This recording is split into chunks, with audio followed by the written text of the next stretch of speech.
last week. How do you guys rebound here this weekend? Well, that's what our job is as coaches. Yeah, I know we teach fundamentals and execution and game plans and all that sort of thing. But our main job, our biggest job, toughest job, challenge is to teach young men how to respond to adverse circumstances, frustration, disappointment that sometimes many of them have never had to deal with in their life off the field. It's all relative.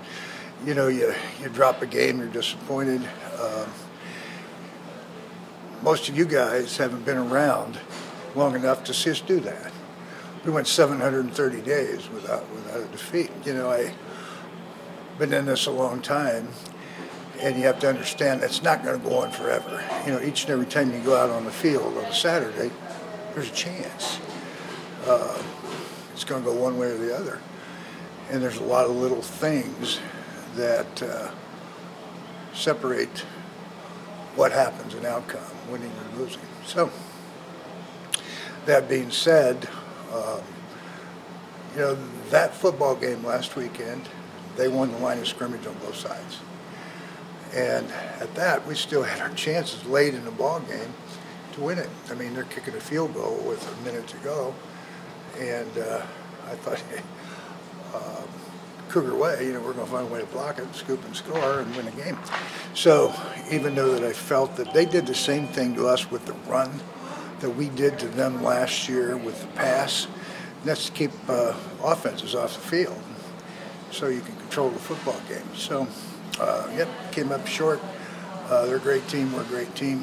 Now you got to respond. And you do it with mid-season injuries and a lot of dings and bruises that teams experience this time of year, and we're no different. So now you got to have guys step up, and maybe you've been waiting for a long, long time to get their opportunity to perform. So now it's their chance. It's the next man up, and that's where we are. I've got confidence in our players. I believe that they'll respond in a positive manner. Can you almost learn more from a loss at this point? Yeah, unfortunately you do. When you win, you just find a way to win and you keep on going. I look back a couple of years ago. Well, you go back last year, we're 14-0. We were behind in half of those football games at one time, and 4 of them in the fourth quarter. You find a way to bounce back, fight through the adverse circumstances, and a way to end up on top. You go back to 2 years. We lost the same week, 730 days earlier, and we got beat pretty good. But we responded in a positive manner. We owned it. We didn't like it. We were going to do whatever we could to avoid it again.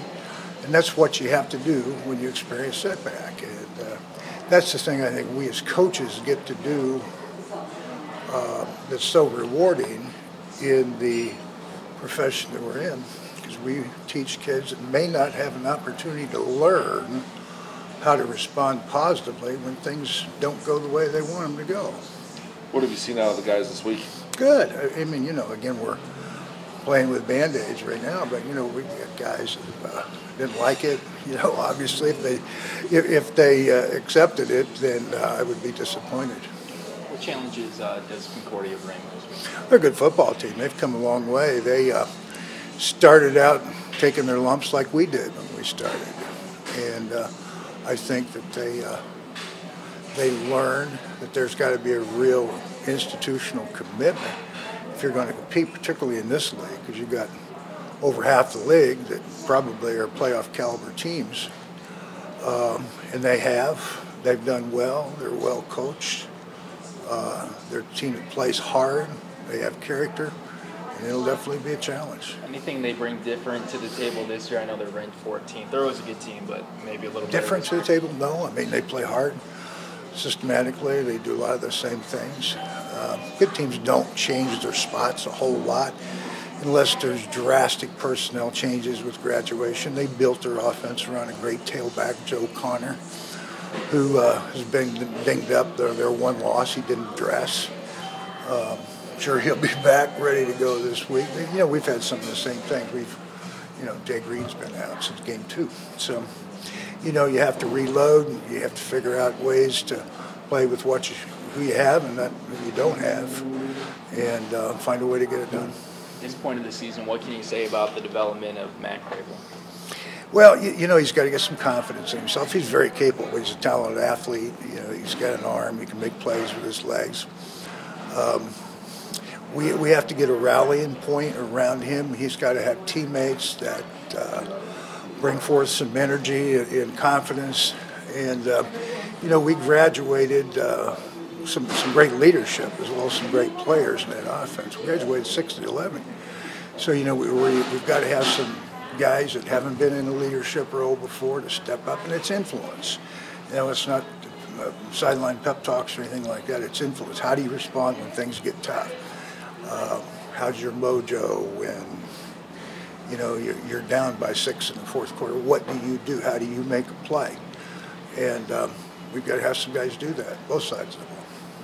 Cool. Thanks, Coach. Perfect. Thanks so much, Yeah. Coach. Good luck this week.